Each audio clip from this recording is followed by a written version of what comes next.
All right, hello people. Thank you all for coming. Really appreciate your attendance here. So this talk is going to be on why I think it's seriously worth learning to meditate.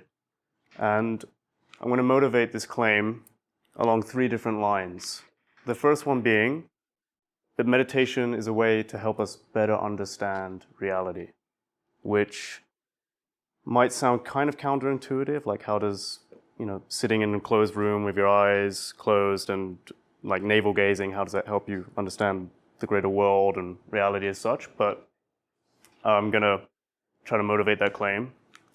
Secondly, meditation gives us a means to establish a form of well-being independent of conditions.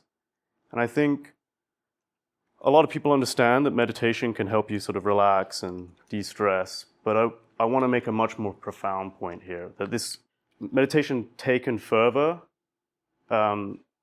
takes you to places way more extreme than just simple stress reduction.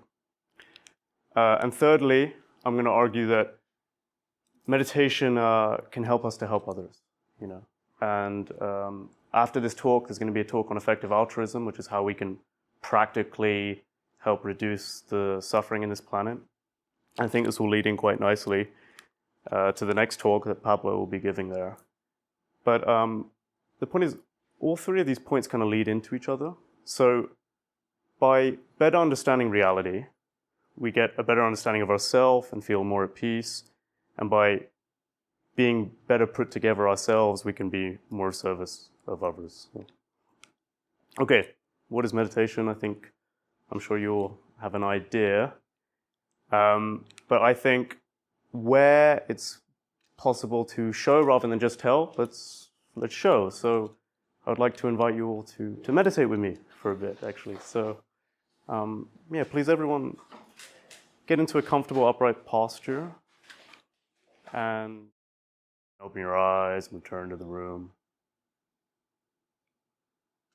Maybe just reflect on how you feel now compared to the beginning of the meditation. Yeah, good. Okay, so moving on, why meditate? So this first reason, we meditate to better understand reality. So most of us as conscious sentient beings, this talk is for conscious beings here. If you're not conscious, this talk isn't for you. But presumably, most of us here, we're sentient, we're having a subjective experience. And this is, if you inspect about this, is weird. Like what are we in? Like really, what do we find ourselves in? What is this? Right? And I mean this in like the profoundest sense of the word. What is life? What am I? I'm going to argue that meditation can help us to perhaps not fully answer, but get more clarity on these questions.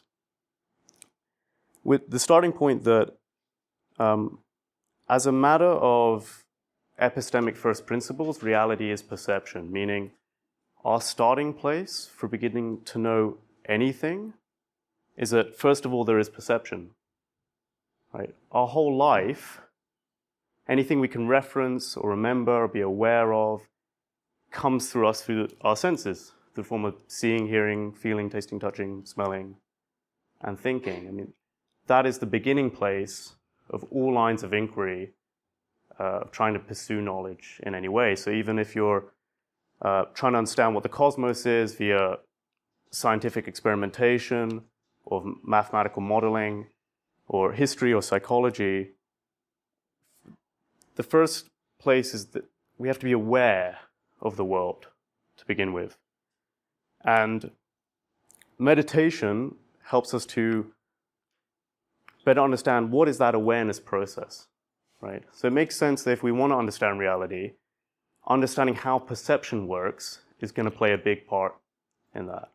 And meditation is specifically a training in trying to understand the mechanics of the first-person experience more intimately, right? So give an example of what can we learn through meditation.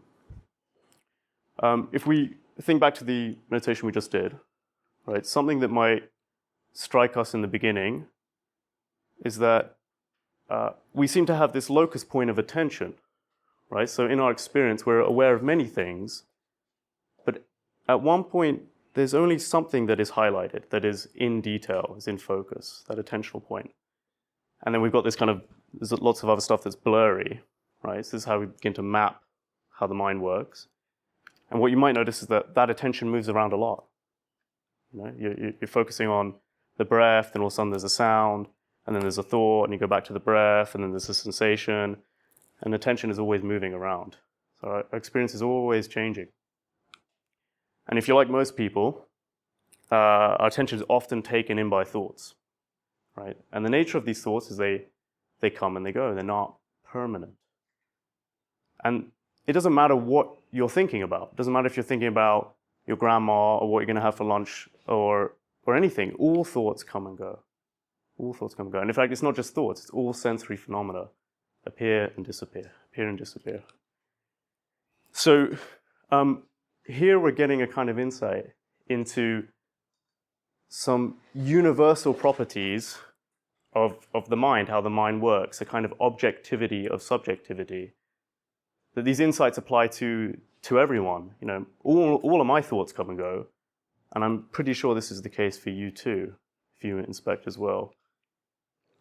So we're kind of trying to learn about, what are these universal properties of how perception itself, like, fundamentally functions. It's not necessarily about psychology, although I think meditation can help in those terms, but the real core of meditation is about learning to discern some key insights into how just the nature of mind itself.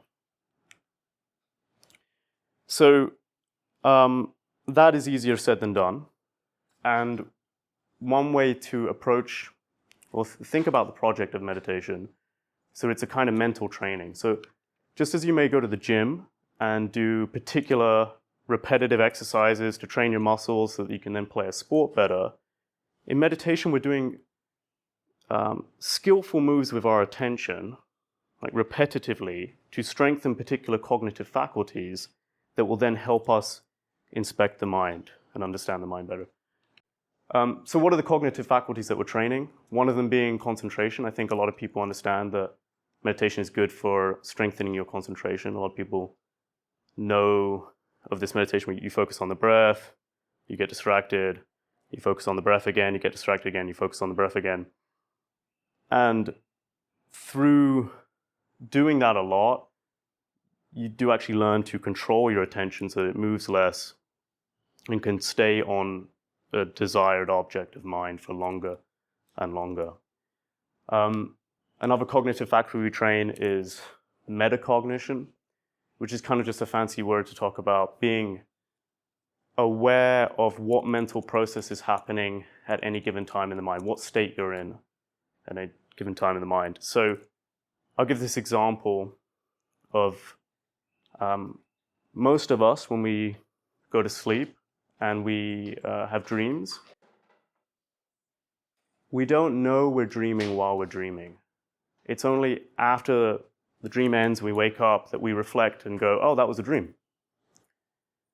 To not know that we're in that dream state is to be lacking a form of metacognition, right? To know you're dreaming while you're dreaming is to have more metacognition. And so just in the meditation we were talking about, I said, okay, if you're thinking, that's okay, but know that you're thinking, know that thinking is happening.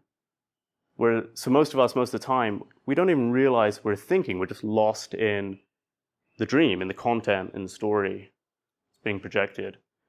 So we train metacognition, and there's particular types of meditation that work on that specifically. We also train our sensory clarity. So this is this ability to inspect in more detail the microphenomenology. So say you feel a sensation in your chest, and you can get a sense of the contours, the shapes, the texture, how it has a subtle expansion and contraction quality to it, how there might be an emotional tone associated with it, and then you have a reaction to that emotional tone. This is sort of seeing more in depth our experience. And we also train something called noticings per second, or NPSs, which is seeing phenomena appear and disappear at a faster and faster rate. And so all of these combined we begin to notice more for longer, in more detail, and at a faster rate. So we're upgrading our perceptive abilities, and we're becoming more and more aware of the ever-changing nature of phenomena and how it constructs itself and builds upon itself. Okay, so you might think, oh, okay, that's something you could do, right? Like, okay, I guess I could train in that way, but I can also, train in rock climbing, and that's good for my body or my mental health, you say. And, some people say, okay, well, running, that's my form of meditation. Of course, those are good, but I'm trying to make a sort of a deeper point. Like, this is a kind of training that is not really equivalent to just doing a sport of some kind. Shinzen Young, in his book, The Science of Enlightenment, has this quote I quite like. It says, mindfulness, which is a form of meditation, is the skill of all skills. And what he meant by that is that, again, everything we do in life requires our perception. Your whole life is a matter of sensory phenomena.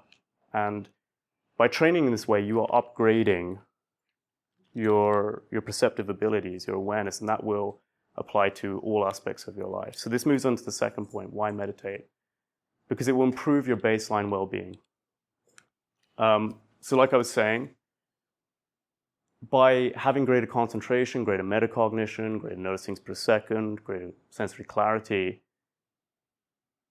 you just have a richer phenomenal life. Like you literally become more aware and more conscious. Right? And that doesn't matter what you're doing. It doesn't matter if you're rock climbing or running or talking to your grandma or whatever.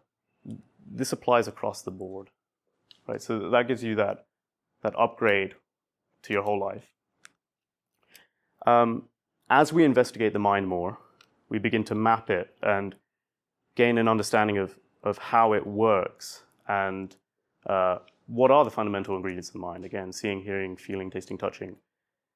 And this gives you a kind of clarity, a kind of lucidity, a kind of sobriety about the nature of your experience.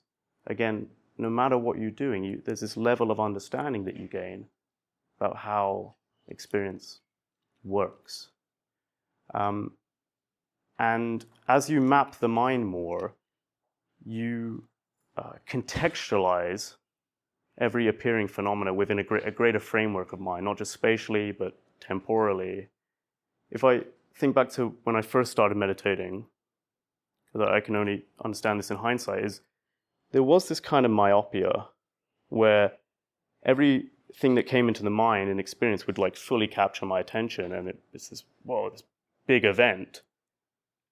And now everything's put into a greater context, and so phenomena kind of hurt less in that way. So you get the best of both worlds. Your experience becomes richer, and yet the content is less like pulls you around and knocks you around. And in doing so, we condition our mind to cling less to phenomena. So sensory, thoughts or emotions or whatever, we train our mind to let this stuff come and let it go. And as a result, over time of training this, is you get a much more flowy existence altogether. So not only are we kind of upgrading our baseline perceptive abilities, and as you map the mind and you gain more control over how to use your attention, you kind of can become a master of your attention in this way. So you learn how to steer your attention into more desirable states of mind that are more pleasurable and more peaceful. So let me say a little bit more about this. Okay, so back in March, I participated in a sort of research data collection study in which a group of us, the participants, were asked to go into these states of mind called the jhanas, and then they put an EEG cap on us and other sort of biosensors, and they wanted to kind of find out what are the neurological correlates of these states. So these states, the jhanas, are a series of highly concentrated highly peaceful and pleasurable states of mind that basically you wouldn't ever achieve these states any other way except with drugs. But we're not using drugs. We're using our attention, and we're kind of like hacking the pleasure system in our brain and creating these positive feedback loops to get into these states. So let me say, okay, what are these states? So there's 8 of them. The first one is intense, pleasurable body sensations. So there's a way to kind of become more sensitive, as we did the body scanning meditation. If you do that a lot, you become very sensitive to the body. So the micro sort of tingles and such, and you can kind of tune into these currents. And maybe that sounds sort of very woo-woo energy stuff, but there's something there. There's something to that. The second one is a state of extreme joy and happiness. And to get into this state, you can just like crack a smile and then think of like a happy moment in life to spark the initial feeling of happiness, and then you latch onto that and you just focus on that feeling of happiness and you generate it and generate it and generate it. And it can launch you into these states where you're smiling so hard your jaw hurts. And it's a kind of happiness, not because anything happened in your life, you're just like hacking your brain in this way. Okay, so there's a bunch of other ones. I won't really go into them, but you can see kind of where they go. But I bring these states up to talk about how I don't think many people know that this is possible, even people who meditate, and that this is really doable. So everyone at this retreat, we were all just like normal working people. You know, none of us had spent 10 years in an ashram or meditating in a cave or anything like that. I mean, regarded we dedicate quite a lot of time to meditating, but there was one guy I met there who he told me that within 6 months of learning to meditate, he was beginning to access these kind of states of mind. And I should say these states of mind are just a means to an end, and they're seemingly not addictive as well. There isn't this worry that people kind of get this and then lock themselves in their room and then they abandon the rest of their life. But the brain is plastic, and so as we spend more time in these states of mind, we rewire like where your default state naturally sits. And so your current condition of mind is more familiar with these states and sits closer to these states and makes these states more accessible. So you have increasing reach to these kinds of states in daily life. So again, that's a whole like upgrade to your just experience in the world. Okay, here's a little video of me being recorded in one of the states, I think. I think I was either in the 3rd or the 4th jhana there. Anyways. Okay, I want to lead into the 3rd point now. Why meditate? So meditation as a means to help us develop greater compassion and help others. The truth of the matter is when you've dealt with your own shit, you're just more available to help others. You have more capacity to care, to pay attention to others, right? And when you are emotionally dysregulated, you can't help but behave in dysfunctional behavior or dysfunctional speech. And so by working on yourself, that is a kind of service to others. You know, we stop being less of a problem to others. Generally speaking, people who are calmer and more comfortable with themselves are generally easier to be around. So it's quite common that if you really get into meditation, we do these silent retreats where we will spend like a week or more not in contact with anyone, without our phones, without books, and we're just doing like 10 hours or more of meditation a day, you know, for over a week, not talking, which sounds very extreme. But the result is you come to know yourself pretty well. I mean, it's difficult. It's very difficult to do. But then you do establish, this inner peace that helps you be more secure in yourself, more settled in yourself. And again, you can see how that just helps you be less of a nuisance to other people. Learning about yourself teaches you about others. So if you remember, the kind of insights we're gaining through meditation don't have to be about your personal history. It's more these universal qualities of how the mind functions. So you can inspect and notice how the mind constructs stuff and how the sort of ego attaches onto certain thought streams and generates these patterns of behavior. And you become very familiar witnessing that process, construct and deconstruct.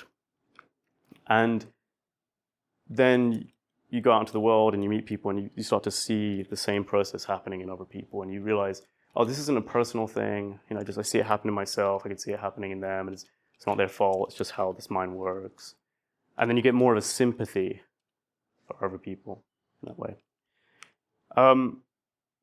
Okay, lastly, we can think of ethics as a kind of training. And I want to connect this to what I was saying about doing the jhanas. So just as with the jhanas, we can, if we know how to skillfully use our attention, we can get into more desired states of mind that can help us. We can do the same thing for making ourselves more ethical, compassionate beings. Right? This is a French Buddhist monk called Mathieu Ricard, and I think he was a French interpreter for the Dalai Lama. He's written a bunch of books. He's got some TED Talks as well, I really recommend. And he's been called the happiest man alive, although that's just like journalists sort of getting the clickbait title, and he thinks that's silly because he's met people way happier than him. But regardless, I do think he's a pretty happy dude. But he wrote this book called Altruism, and I remember him talking about a particular study in this book where they had two participant groups, and they were subject to seeing pictures and videos of people suffering and in distress and in crisis. And the first group had to do a kind of empathy training where they focused on the suffering of the other beings, really seeing how, oh, you poor soul, you know, I relate to your suffering, I see how you're suffering, so generating this empathy in them. The second group did a compassion training, and this was done in the form of a loving kindness meditation, and that looks like you are directing sentiments of goodwill towards those beings. Yeah. And what they found was that empathy is associated with distressing emotions and even a decrease in helping behavior, while compassion is associated with different activity of brain, different activated patterns in the brain, and more positive mental states, which can actually counteract the negative effects of intense empathy. I think empathy does play a role. I think it has its place. But as we know that like too much empathy can lead to burnout. And when you burn out, you're so empathetic and in despair of the suffering of the world, you're out of the game then. That reduces your ability to help. And what they found is that doing this kind of loving kindness meditation and fostering more compassion can act as a kind of antidote to empathy burnout. So not only does it feels good yourself to do these kind of practices, but it helps you to help others for longer, to stay in the game longer. Okay, on that note, I thought, again, it would be good to taste this loving kindness meditation. And why don't we train ourselves to feel more compassion? So again, I'm going to invite you all to meditate once more. So, yeah.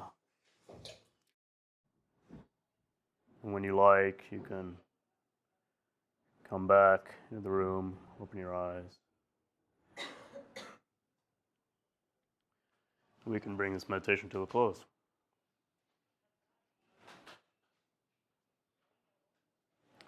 Cool. That's my talk, everyone. Thank you very much for listening. Yeah, that's my case for why meditate. Yeah.